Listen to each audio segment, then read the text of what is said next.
1er des dispositions générales. Article 1er. Il est créé en République démocratique du Congo un ordre national dénommé Ordre national des héros nationaux. Article 2. L'Ordre national des héros nationaux est destiné à récompenser les personnalités ayant rendu des services héroïques à la nation.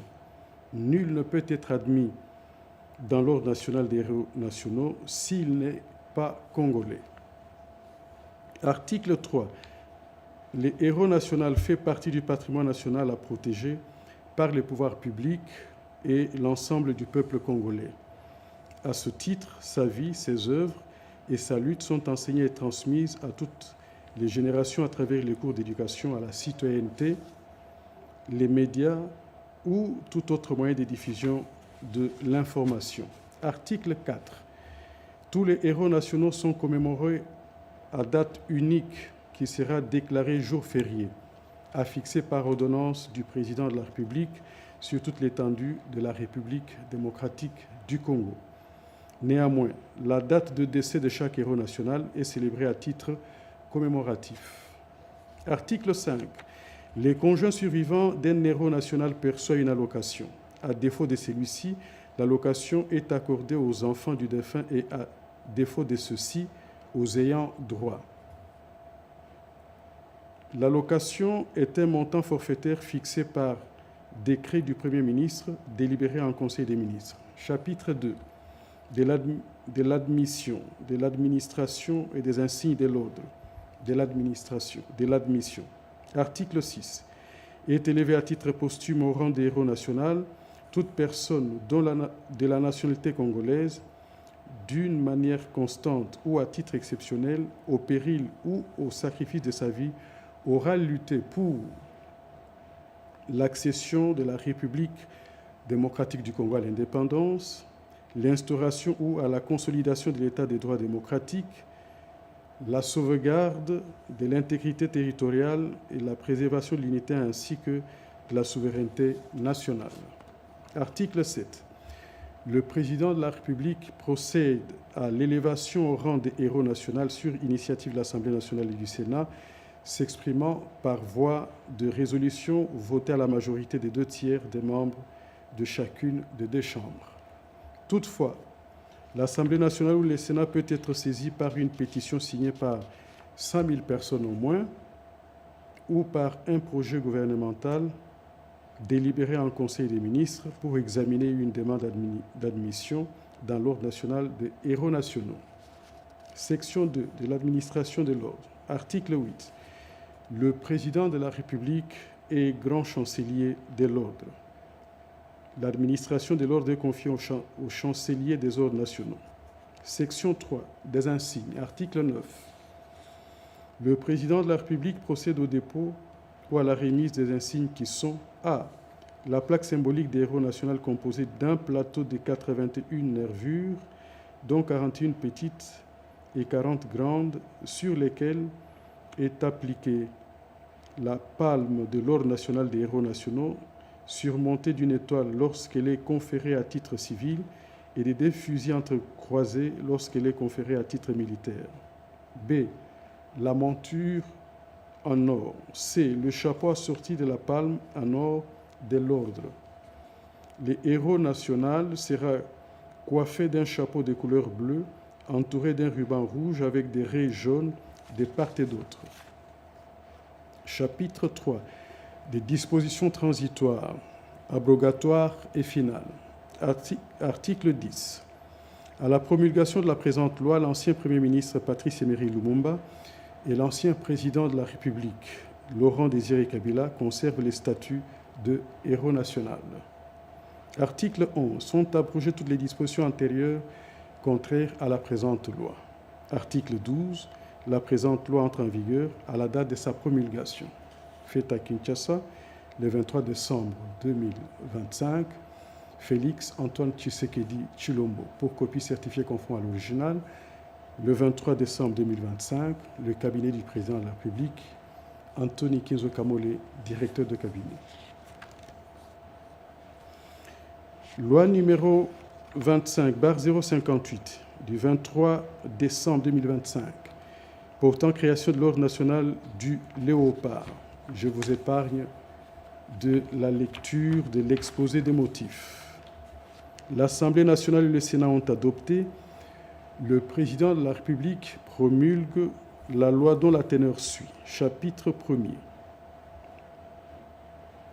Il est créé en République démocratique du Congo un ordre national dénommé Ordre national du Léopard, destiné à récompenser les services éminents rendus à la nation. Chapitre 2 de l'administration de l'ordre. Article 2. Les grades au sein de l'Ordre national du Léopard sont conférés par ordonnance du président de la République après avis de la chancellerie des ordres nationaux aux nationaux. À titre exceptionnel, ils peuvent être conférés aux étrangers par ordonnance du président de la République. Article 3. Le président de la République est le grand chancelier de l'Ordre national du Léopard. L'administration de l'ordre est confiée au chancelier des ordres nationaux. Article 5. Pour être admis à l'Ordre national du Léopard, il faut avoir exercé pendant 20 ans au moins des fonctions civiles ou militaires assorties dans l'un et de l'autre cas des mérites éminents. Par dérogation à l'alinéa précédent, le président de la République peut, par ordonnance, admettre au sein de l'Ordre national du Léopard toute personne qui s'est distinguée par un service extraordinaire de tout genre rendu à la nation, un acte de dévouement exceptionnel ou une action d'éclat. Le grade d'admission dans tous les cas est celui de chevalier.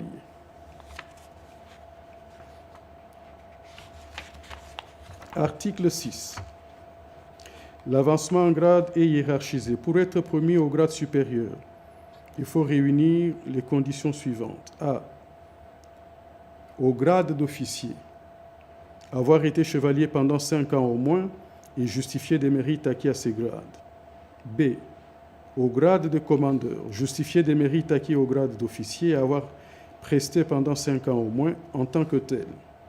Au grade de grand officier, avoir fait montre des mérites pendant 3 ans au moins en qualité de commandeur. D. Au grade du grand cordon, avoir accompli 3 ans au moins comme grand officier et justifier des mérites acquis à ces grades. Chapitre 7. Des dispositions transitoires, abrogatoires et finales. Article 17. Les personnes ayant été admises ou promues du fait de l'ordonnance loi numéro 66-329 du 24 mai 1966 portant création de l'Ordre national du Léopard sont réhabilitées au grade équivalent prévu dans la présente loi. Les personnes ayant été admises ou promues du fait de la loi numéro 009-2002 du 5 août 2002 portant création de l'Ordre national héros nationaux, tel que modifié et complété par le décret numéro 012/2003 du 30 mars 2003 portant création de l'Ordre national de héros nationaux Kabila Lumumba, conserve les grades équivalents prévus dans la présente loi.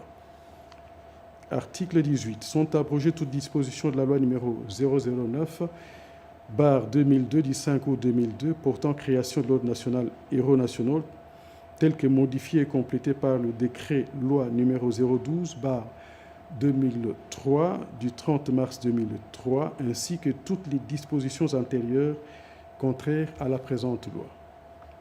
Article 19. La présente loi entre en vigueur à la date de sa promulgation. Faite à Kinshasa le 23 décembre 2025, Félix Antoine Tshisekedi Tshilombo, pour copie certifiée conforme à l'original, le 23 décembre 2025, le bureau du président de la République, Anthony Kinzo Kamole, directeur de cabinet. Loi numéro 25/061 du 30 décembre 2025, modifiant la loi numéro 22-069 du 27 décembre 2022 relative à l'activité au contrôle des établissements de crédit. Je vous épargne de la lecture de l'exposé des motifs.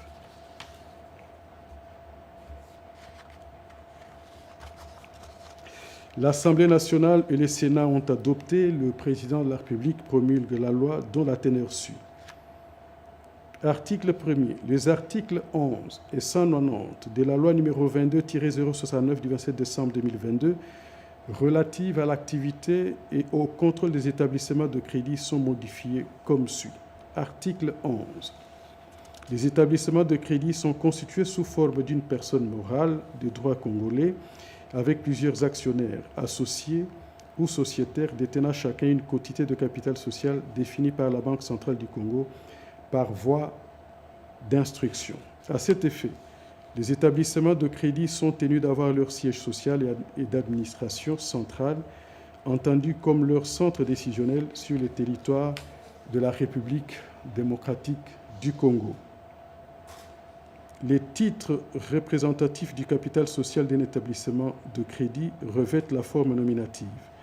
Les banques sont constituées sous forme de sociétés anonymes avec conseil d'administration.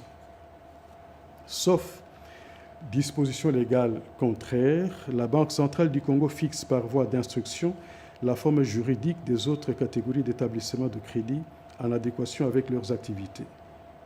La Banque centrale du Congo peut, par décision motivée, déroger à l'alinéa 1er du présent article lorsque les circonstances particulières de l'établissement de crédit le justifient. Une instruction de la Banque centrale fixe les conditions d'octroi de cette dérogation. Elle peut, pour les cas spécifiques, décider que la dérogation prévue à l'alinéa 6 du présent article ne soit assortie du délai. Article 190. Les établissements du crédit agréés en vertu de la loi numéro 003-2002 du 2 février 2002 relative à l'activité et au contrôle des établissements de crédit conservent leur agrément. Les décisions prises à leur regard, y compris les dérogations, par la Banque centrale du Congo en vertu de cette loi demeurent valables et continuent de produire leurs effets.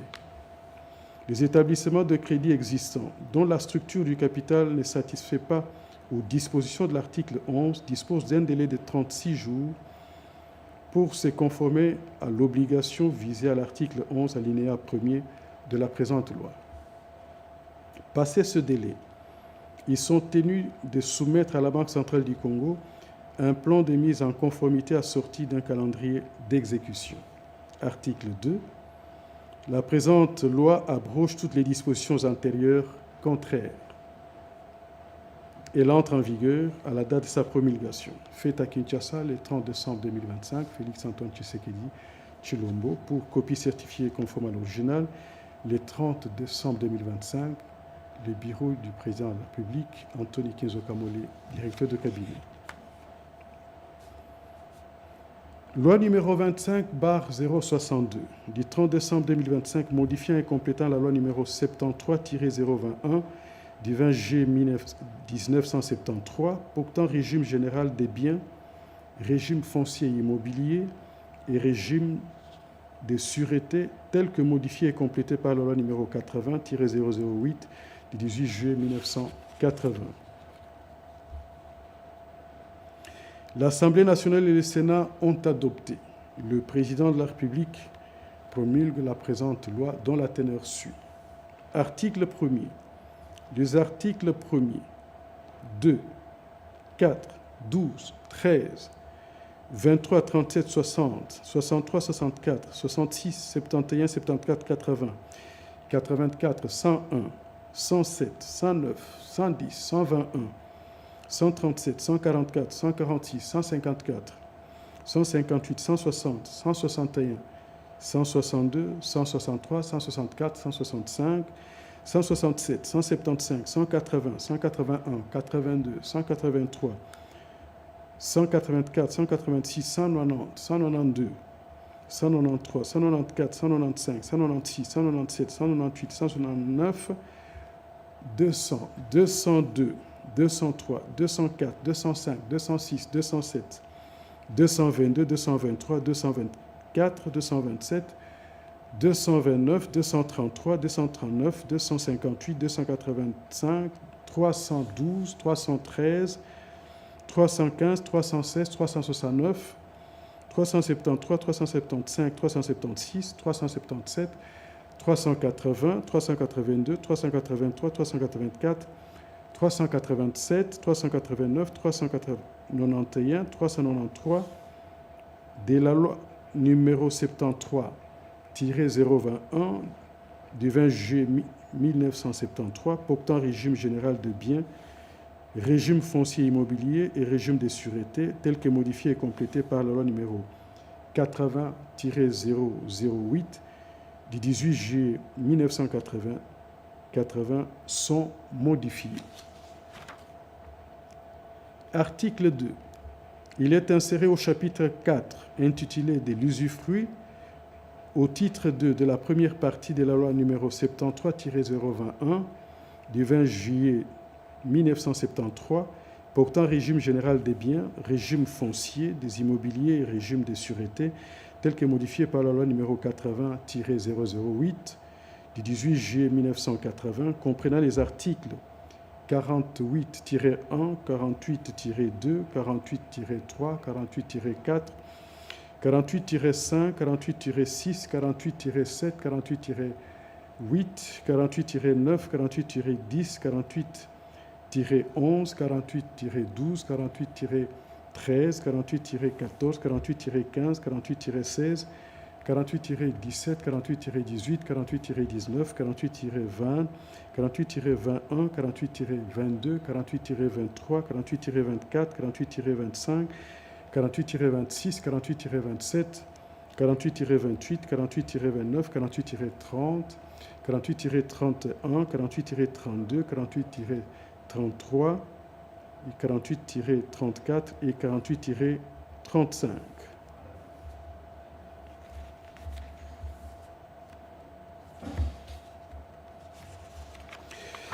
Article 4.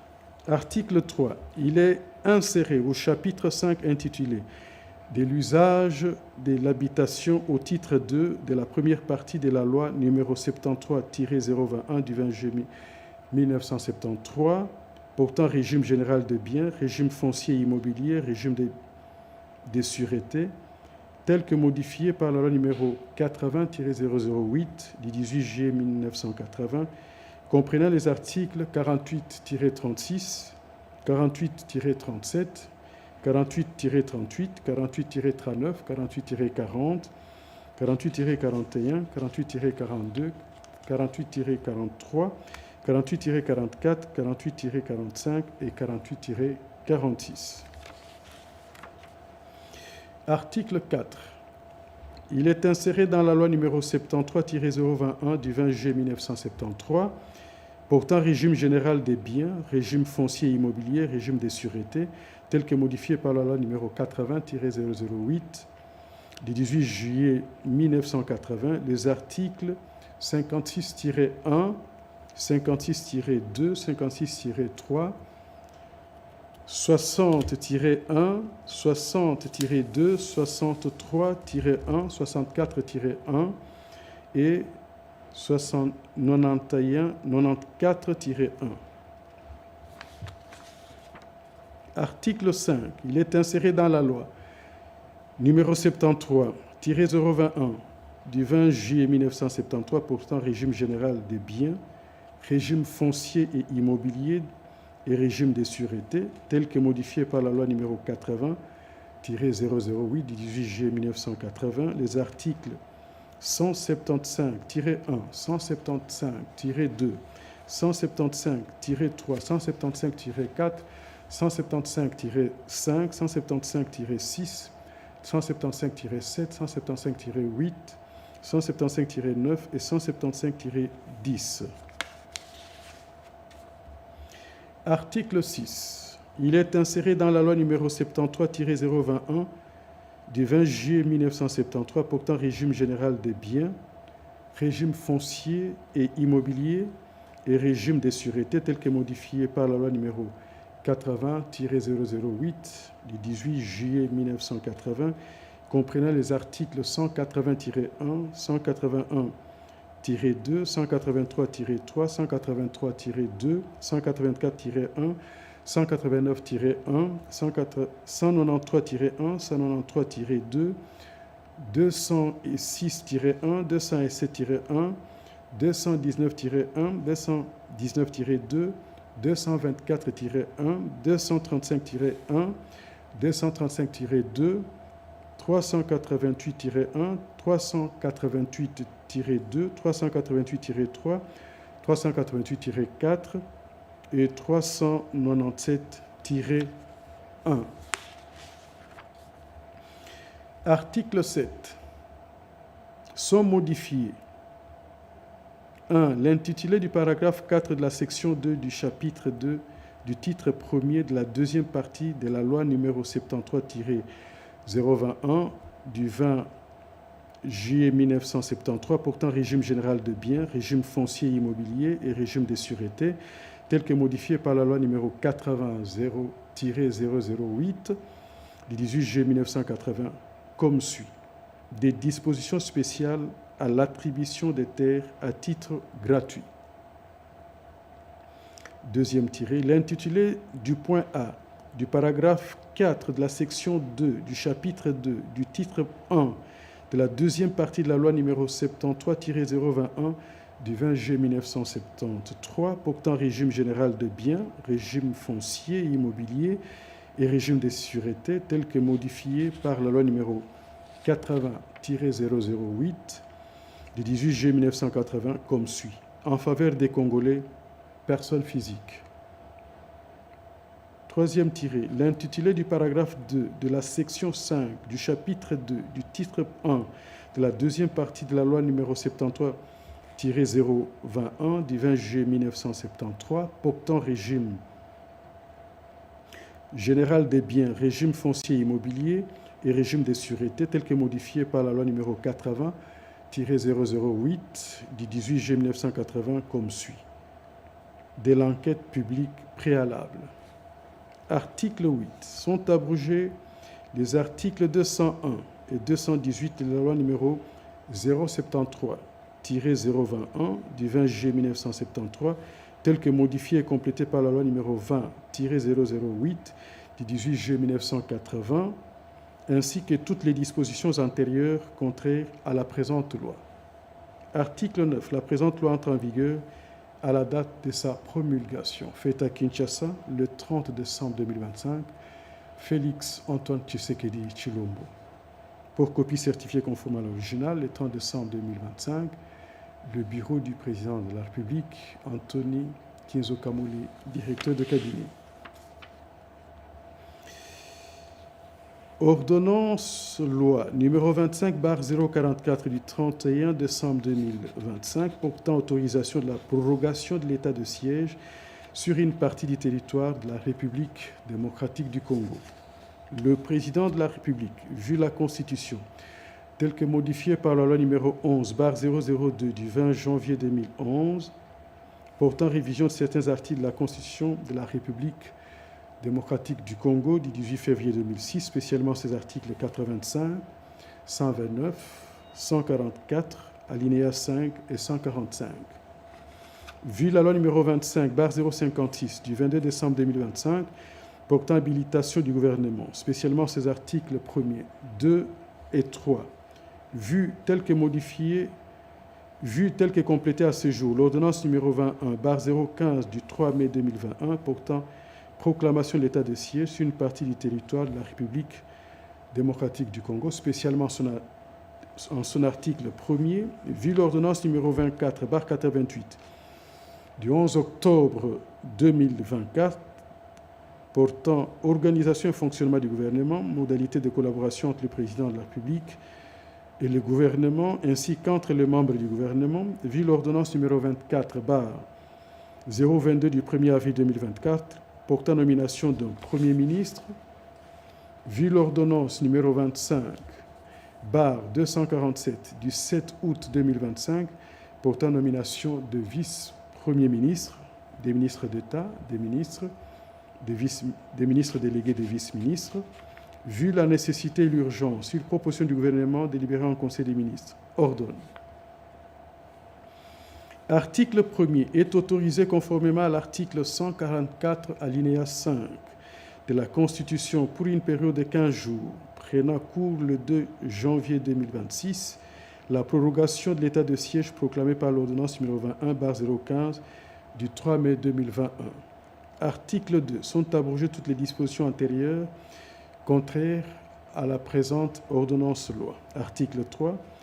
La présente ordonnance-loi entre en vigueur à la date de sa promulgation, faite à Kinshasa le 31 décembre 2025, Félix Antoine Tshisekedi Tshilombo. Pour copie certifiée conforme à l'original, le 31 décembre 2025, le bureau du président de la République, Anthony Kinzo Kamole, directeur de cabinet. Ordonnance numéro 26/298 du 31 décembre 2025 portant prorogation de l'état de siège sur une partie du territoire de la République démocratique du Congo. Le président de la République, vu la Constitution telle que modifiée par la loi numéro 11/002 du 20 janvier 2011 portant révision de certains articles de la Constitution du 18 février, les articles de la Constitution de la République démocratique du Congo du 18 février 2006, spécialement ces articles 61, 69, 79, 85, 144, 145 et 156 alinéa 2, vu l'ordonnance loi numéro 25/044 du 31 décembre 2025 portant autorisation de la prorogation de l'état de siège sur une partie du territoire de la République démocratique du Congo, spécialement son article 1er, vu tel que complété à ce jour l'ordonnance numéro 21/015 du 3 mai 2021 portant proclamation de l'état de siège sur une partie du territoire de la République démocratique du Congo, spécialement son article 1er, vu tel que modifié et complété à ce jour l'ordonnance numéro 21/016 du 3 mai 2021 portant mesures d'application de l'état de siège sur une partie du territoire de la République démocratique du Congo, vu l'ordonnance numéro 24/88 du 11 octobre 2024 portant organisation et fonctionnement du gouvernement, modalités de collaboration entre le président de la République et le gouvernement ainsi qu'entre les membres du gouvernement, vu l'ordonnance numéro 25/293 du 15 décembre 2025 fixant les attributions des ministères, vu l'ordonnance numéro 24/022 du 1er avril 2024 portant nomination d'un Premier ministre, vu l'ordonnance numéro 25/247 du 7 août 2025 portant nomination des vice-premiers ministres, des ministres d'État, des ministres délégués, des vice-ministres, vu l'arrêt sous R.const 1550 du 6 mai 2021 de la Cour constitutionnelle siégeant en appréciation de la constitutionnalité de l'ordonnance numéro 21/016 du 3 mai 2021 portant mesures d'application de l'état de siège sur une partie du territoire de la République démocratique du Congo, vu la nécessité et l'urgence. Les conseils des ministres entendus ordonnent, article 1er,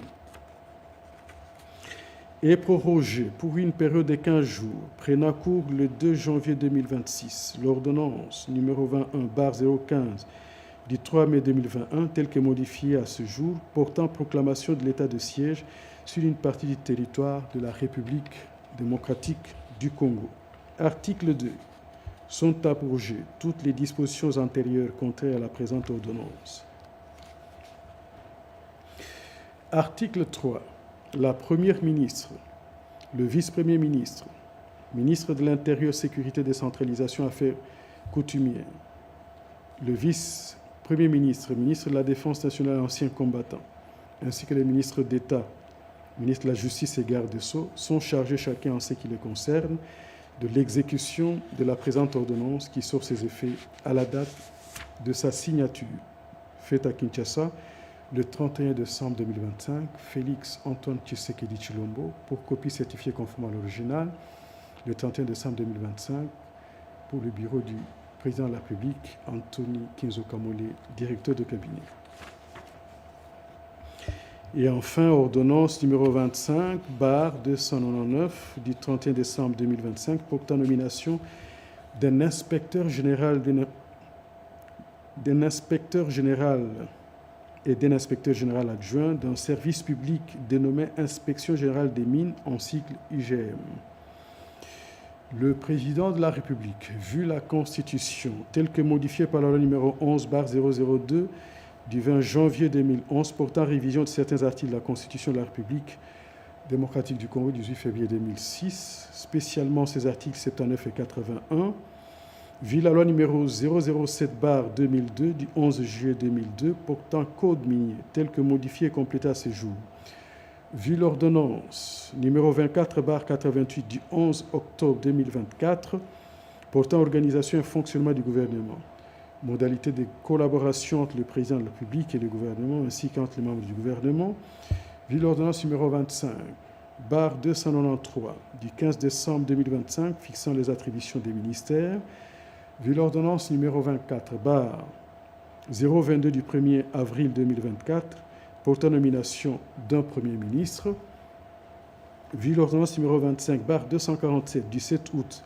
2025 portant nomination des vice-premiers ministres, des ministres d'État, des ministres délégués, des vice-ministres, vu le décret numéro 23/19 du 9 juin 2023 portant création, organisation et fonctionnement d'un service public dénommé Inspection générale des mines en cycle IGM, vu les dossiers personnels des intéressés, vu la nécessité et l'urgence, sur proposition du gouvernement délibéré en Conseil des ministres, ordonne.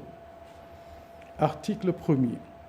Sont nommés aux fonctions spécifiques en regard de leur nom au sein de l'Inspection générale des mines, en sigle IGM, les personnes ci-après.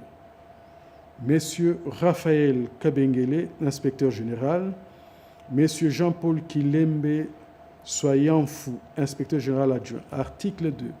Sont abrogées toutes les dispositions antérieures contraires à la présente ordonnance. Article 3. Le vice-premier ministre, ministre de la fonction publique, modernisation de l'administration et innovation services publics, ainsi que les ministres des Mines, sont chargés, chacun en ce qui le concerne, de l'exécution de la présente ordonnance qui sort ses effets à la date de sa signature, faite à Kinshasa le 31 décembre 2025. Félix Antoine Tshisekedi Tshilombo, pour copie certifiée conforme à l'original, le 31 décembre 2025, les cabinets du président de la République, Anthony Kenzo Kamole, directeur de cabinet. Merci.